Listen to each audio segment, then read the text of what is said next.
ശബരിമല സ്വർണ്ണക്കൊള്ള കേസിൽ അടുത്ത അറസ്റ്റ് രേഖപ്പെടുത്തി.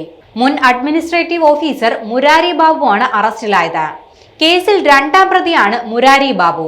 കഴിഞ്ഞ ദിവസം രാത്രി 10 മണിക്കാണ് പെരുന്നയിലെ വീട്ടിൽ വെച്ച് ഇയാളെ കസ്റ്റഡിയിലെടുക്കുന്നത്. ഈഞ്ചക്കലിലെ ക്രൈംബ്രാഞ്ച് ഓഫീസിൽ എത്തിച്ച് ഇയാളെ ചോദ്യം ചെയ്യുകയും ചെയ്തിരുന്നു. ഹൈക്കോടതിയുടെ ഇടക്കാല ഉത്തരവിന് പിന്നാലെയായിരുന്നു SITയുടെ നിർണായക നീക്കം. വൈദ്യപരിശോധനയ്ക്കായി മുരാരി ബാബുവിനെ കൊണ്ടുപോകും. ശേഷം റാന്നി കോടതിയിൽ എത്തിക്കുമെന്നാണ് ലഭിക്കുന്ന വിവരം. ഗൂഢാലോചനയിൽ ഉൾപ്പെടെ നിർണായക വിവരങ്ങൾ ലഭിക്കുമെന്നാണ് SITയുടെ പ്രതീക്ഷ. ഉണ്ണികൃഷ്ണൻ പോറ്റിയുമായി മുരാരി ബാബുവിനെ ഒരുമിച്ചിരുത്തി ചോദ്യം ചെയ്യുമെന്നാണ് വിവരം.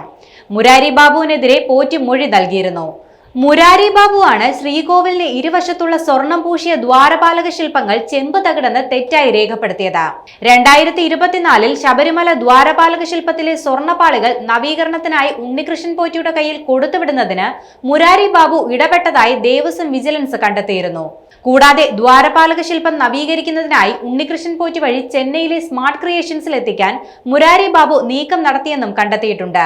ശബരിമലയിലെ സ്വർണ്ണക്കൊള്ളയുമായി ബന്ധപ്പെട്ട് 2 കേസുകളായിരുന്നു പ്രത്യേക അന്വേഷണ സംഘം രജിസ്റ്റർ ചെയ്തിരുന്നത്. ദ്വാരപാലക ശില്പത്തിലെ സ്വർണ്ണമോഷണവും കട്ടിളപ്പാളിയിലെ സ്വർണ്ണമോഷണവും 2 കേസുകളായാണ് രജിസ്റ്റർ ചെയ്തത്. 2 കേസുകളിലും ഉണ്ണികൃഷ്ണൻ പോറ്റിയാണ് ഒന്നാം പ്രതി.